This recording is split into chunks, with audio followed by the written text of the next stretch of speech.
हर महादेव दोस्तों। मेरे भक्ति यूनिक वर्ल्ड चैनल को कृपया लाइक सब्सक्राइब जरूर करें। और मैं आपको शिव पुराण से सुनाने जा रही हूँ। शिव के शुद्ध बुद्ध मुक्त सर्वमय सर्वव्यापक एवं सर्वातीत स्वरूप का तथा उनकी प्रणव रूपता का प्रतिपादन। उपमन्यु कहते हैं यदुनंदन शिव को ना तो आड़ो मल का ही बंधन प्राप्त है, ना कर्म का और ना माया का ही प्राकृत बौद्ध अहंकार, मन चित्त इंद्रिय तन्मात्रा और पंचभूत संबंधी भी कोई बंधन उन्हें नहीं छू सका। अमित तेजस्वी शंभु को ना काल ना कला ना विद्या ना नियति ना राग और ना द्वेष रूप ही बंधन प्राप्त है। उनमें ना तो कर्म है ना उन कर्मों का परिपाक है, ना उनके फलस्वरूप सुख और दुख है, ना उनका वासनाओं से संबंध है, ना कर्मों के संस्कारों से भूत भविष्य और वर्तमान भोगों तथा उनके संस्कारों से भी उनका संपर्क नहीं है।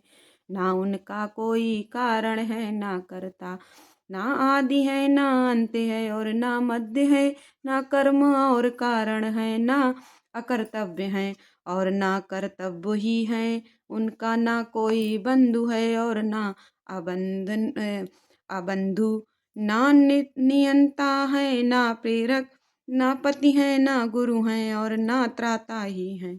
उनसे अधिक की चर्चा कौन करे, उनके समान भी कोई नहीं है।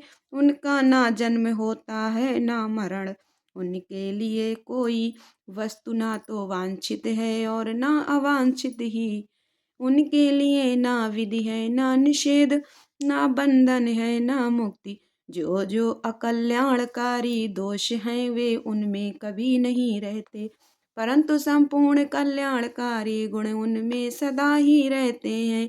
क्योंकि शिव साक्षात परमात्मा है, वे शिव अपनी शक्तियों द्वारा इस संपूर्ण जगत में व्याप्त होकर अपने स्वभाव से च्युत न होते हुए सदा ही स्थित रहते हैं, इसलिए उन्हें स्थाणु कहते हैं। यह संपूर्ण चराचर जगत शिव से अधिष्ठित है, अतः भगवान शिव स्वरूप सर्वरूप माने गए हैं। जो ऐसा जानता है वह कभी मोह में नहीं पड़ता। रुद्र सर्वरूप हैं, उन्हें नमस्कार है। वे सत्य स्वरूप परम महान पुरुष हिरण्यबाहु भगवान हिरण्यपति ईश्वर अंबिकापति ईशान पिनाक पाणि तथा वृषभ वाहन हैं। एकमात्र रुद्र ही पर ब्रह्मा परमात्मा हैं। वे ही कृष्ण पिंगल वर्ण वाले पुरुष हैं। वे हृदय के भीतर कमल के मध्य भाग में केश के अग्रभाग की भांति सूक्ष्म रूप से चिंतन करने योग्य हैं। उनके केश सुनहरे रंग के हैं, नेत्र कमल के समान सुंदर हैं, अंग कांति अरुण और ताम्रवर्ण की है। वे सुवर्णमयी नीलकंठ देव सदा विचरते रहते हैं। उन्हें सौम्य घोर मिश्र अक्षर अमृत और अव्यय कहा गया है। वे पुरुष विशेष परमेश्वर भगवान शिव काल के भी काल हैं, चेतन और अचेतन से परे हैं, इस प्रपंच से भी परात पर हैं। शिव में ऐसे ज्ञान और ऐश्वर्य देखे गए हैं जिनसे बढ़कर ज्ञान और ऐश्वर्य अन्यत्र नहीं है।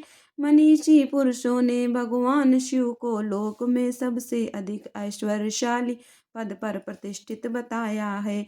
प्रत्येक कल्प में उत्पन्न होकर एक सीमित काल तक रहने वाले ब्रह्माओं को आदिकाल में विस्तार पूर्वक शास्त्र का उपदेश देने वाले भगवान शिव ही हैं। एक सीमित काल तक रहने वाले गुरुओं के भी वे गुरु हैं। वे सर्वेश्वर सदा सभी के गुरु हैं। काल की सीमा उन्हें छू नहीं सकती। उनकी शुद्ध स्वाभाविक शक्ति सबसे बढ़कर है। उन्हें अनुपम ज्ञान और नित्य अच्छे शरीर प्राप्त है। उनके ऐश्वर्य की कहीं तुलना नहीं है।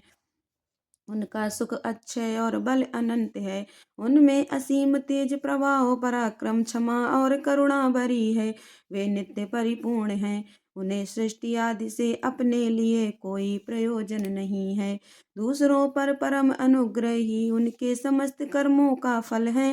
प्रणव उन परमात्मा शिव का वाचक है। शिव रुद्र आदि नामों में प्रणव ही सबसे उत्कृष्ट माना गया है।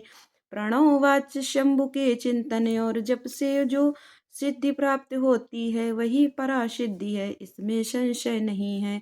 इसीलिए शास्त्रों के पारंगत मनस्वी विद्वान वाच्य और वाचक की एकता स्वीकार करते हुए महादेव जी को प्रणव रूप कहते हैं।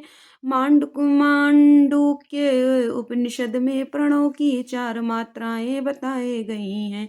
अकार उकार मकार और नाद। अकार को ऋंग वेद कहते हैं। उकार यजुर्वेद रूप कहा गया है। मकार साम वेद और नाद अथर्व वेद की श्रुति है। आकार महाबीज है, वह रजोगुण तथा सृष्टिकर्ता ब्रह्मा है। उकार प्रकृति रूपा योनि है, वह सत्व गुण तथा पालन करता श्री हरि है। मकार जीवात्मा एवं बीज है, वह तमोगुण तथा संहार करता रुद्र है। नाम परम पुरुष परमेश्वर हैं, वह निर्गुण एवं निष्क्रिय शिव हैं।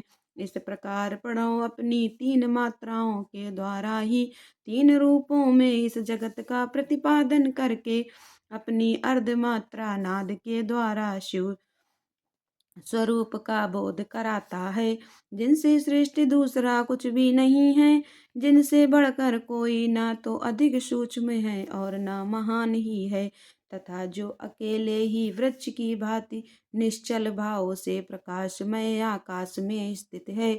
उन परम पुरुष परमेश्वर शिव से यह संपूर्ण जगत परिपूर्ण है। हर हर महादेव दोस्तों।